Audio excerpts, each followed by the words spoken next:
पेट, हमारा ये जो पेट है ये जीवन का केंद्र है। हमारा शरीर पूरा का पूरा जो संचालित हो रहा है वो हमारे पेट से हो रहा है। कई बार आपको कोई पूछे कि आपके शरीर का सबसे मुख्य अंग कौन सा है, तो शायद आप उत्तर देंगे हृदय, हार्ट। लेकिन हार्ट के लिए भी पेट है जो एनर्जी दे रहा है, ऊर्जा दे रहा है। जो पेट नहीं है तो हार्ट भी काम नहीं कर सकता। तो आपके शरीर का सबसे मुख्य अंग है वो पेट है आपका, क्योंकि आपके हार्ट को चलाने के लिए रक्त चाहिए, ब्लड चाहिए। ब्लड को बनाने वाला ये पेट है। आपके शरीर के सभी अंगों को चलाने के लिए जो कुछ भी चाहिए उसको उत्पादन करने वाला जो सेंटर है वो पेट है।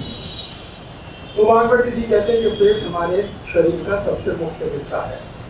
और दूसरी बात वो ये कहते हैं कि जिंदगी में 90% रोग इसी पेट से उत्पन्न होते हैं। 90% डिसीज। आपको मैं कुछ डिसीज के नाम लूं तो आप हैरान हो जाएंगे। जैसे हार्ट डिसीज। हार्ट डिसीज में आप क्या जानते हैं? आपने सुना एक बीमारी है हार्ट अटैक, हृदय घात। आपने एक नाम सुना है, दूसरी बीमारी है कार्डियक अरेस्ट, हृदय फेल हो जाए, कार्डियक अरेस्ट। ये दोनों सीरियस बीमारियां हैं, लेकिन इन दोनों का पैदा होना पेट से शुरू होता है। हार्ट तक तो ये तब पहुंचती है जब आप मरने के नजदीक होते हैं। शुरुआत इसकी पेट से होती है। इसी तरह से डायबिटीज के बारे में आप जानते हैं, डायबिटीज की शुरुआत पेट से होती है। इसी तरह से पैरालिसिस नाम आपने सुना है, तो आपको ये मालूम है कि ये ब्रेन से जुड़ी हुई कोई बीमारी है जिसमें ब्रेन और बॉडी का कनेक्शन टूट जाता है, लेकिन इसकी शुरुआत पेट से होती है, पैरालिसिस। और ऐसी एक बीमारी है ब्रेन हेमरेज जिसको आप कहते हैं, उसकी भी शुरुआत पेट से होती है। आपके जॉइंट्स में पेन होता है, अर्थराइटिस है, घुटने दुख रहे हैं, कमर दुख रही है, कंधा दुख रहा है, हड्डियां दुख रही है, इनकी शुरुआत पेट से होती है। हालांकि घुटना पेट से बहुत दूर है, लेकिन बीमारी की शुरुआत पेट से होती है।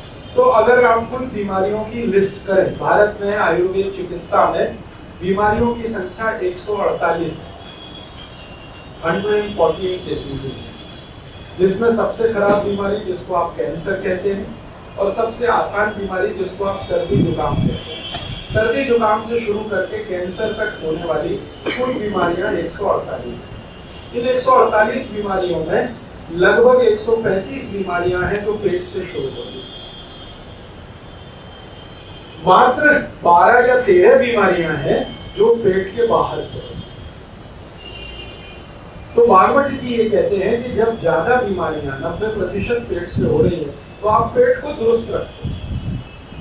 जिनका पेट अच्छा है उनके जीवन में सब कुछ अच्छा है। अब पेट को दुरुस्त रखने के लिए क्या करना है, उसके उन्होंने कुछ सूत्र दिए हैं। उनमें से मैं आपको कुछ सूत्र बोलता हूँ। उसमें पहला सूत्र है उनका जीवन में, वो कहते हैं कि जिंदगी भर आपका पेट अच्छा रहे, काम करता रहे, तो उसके लिए उन्होंने कहा है कि खाना खाने के बाद कभी भी पानी नहीं पीना। ये उन्होंने सूत्र में कहा। संस्कृत में उन्होंने ये सूत्र कहा, भोजनांते विषम वायु। अर्थात इसका मतलब क्या है? भोजनांते माने भोजन अंते, भोजन के अंत में, विषम माने विष जैसा, वारी, वारी माने पानी, भोजन के अंत में पानी विष जैसा है। ये उन्होंने सूत्र लिखा है। इसका सीधा सा मतलब ये है कि खाना खाने के बाद पानी नहीं पीना। ये है बहुत छोटा सा सूत्र है, लेकिन रहस्य इसका बहुत गहरा है। सूत्र बहुत छोटा है, लेकिन इसका विश्लेषण बहुत गहरा है। वाघभट्ट जी की एक विशेषता है, वो सूत्र लिखते हैं, विश्लेषण नहीं करते। कारण आप पूछेंगे क्या? कारण ये है कि वो जिनके लिए सूत्र लिख रहे हैं वो सब विद्वान लोग हैं, हमारे जैसे मूर्ख नहीं है। तो भागवत जी ने ये लिखी जो पुस्तक, वो अपने शिष्यों के लिए लिखी, और शिष्य उनके बहुत विद्वान थे जो सूत्र कहते ही समझते थे। अब दुर्भाग्य क्या हुआ कि भागवत जी चले गए, उसके बाद शिष्य भी चले गए, और वो सूत्र रह गए, विश्लेषण चला गया उनके साथ। तो ये मुश्किल आई, इसलिए ये पुस्तक हमारे भारत में प्रचलित नहीं हो पाई और इसकी चर्चा नहीं हो पाई। थोड़े पंडित लोग, विशेषज्ञ लोगों को समझता है, लेकिन आम आदमी को नहीं समझता। तो इसलिए इसमें मैंने जब अभ्यास किया तो जो सूत्र है उसका फिर विश्लेषण भी जानने की कोशिश की, इसलिए मुझे इसमें 6-7 साल लगा अभ्यास करना।